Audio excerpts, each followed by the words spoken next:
La vie éternelle, une fois sauvé, toujours sauvé. Il est écrit dans Jean 6 du verset 40 qui dit « Et cela est la volonté de celui qui m'a envoyé, que quiconque voit le Fils et croit en lui ait la vie sempiternelle. » Donc la vie éternelle.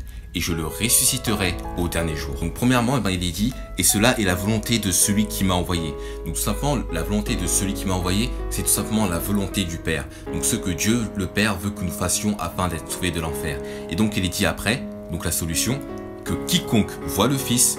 Donc que quiconque voit le Fils, c'est tout simplement de le voir de par la foi, d'accord? Le voir par la foi. Et que donc il est dit que quiconque voit le Fils et croit en lui.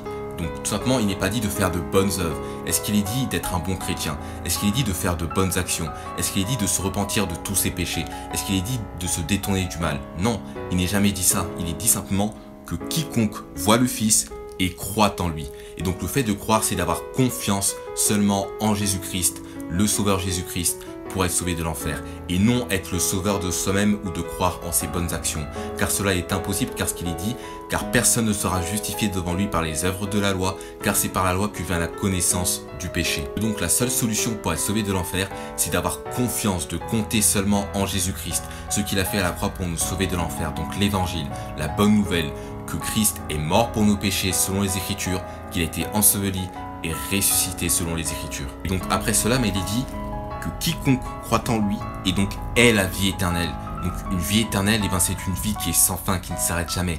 Une fois que vous avez la vie éternelle, c'est une vie qui est pour l'éternité, qui est pour toujours. Seulement le mot éternel. Que signifie le mot éternel? Éternel veut dire sans fin, à jamais, pour toujours, pour l'éternité. Et une fois que vous êtes sauvé, vous êtes sauvé pour l'éternité parce que vous avez maintenant la vie éternelle.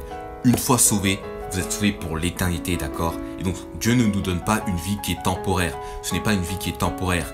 Et donc, vous ne pouvez jamais perdre le salut parce que sinon, ça serait une vie qui est temporaire, d'accord?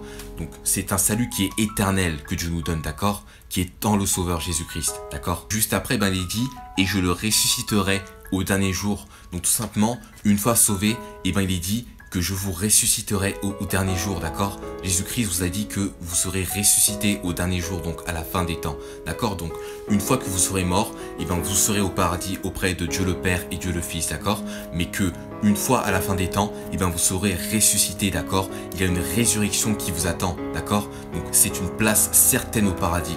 Une fois sauvé, vous êtes toujours sauvé.